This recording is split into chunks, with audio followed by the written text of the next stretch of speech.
Bougainville'id 3 pilligrupist. Palun lavale Paide muusika- ja teatrimaja muusikastuudiost Bibi Loore Pilipenko. Aplaus!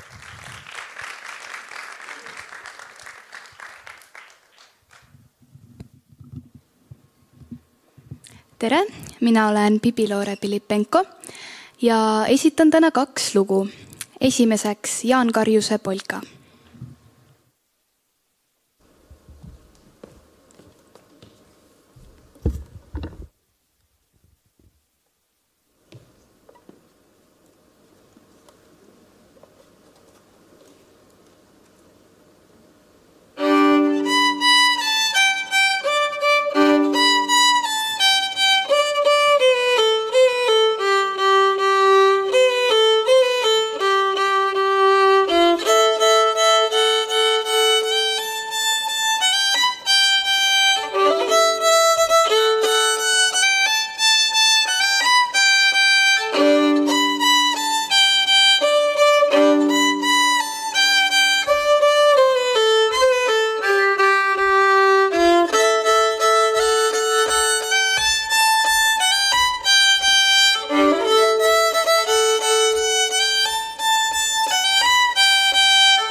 Ja teiseks looks mängin Ruhnust pärit polka, mida on siis kunagi mänginud Elias Schönberg.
Suur tänu, Bibi. Ma annan ka tänukirja ära veel.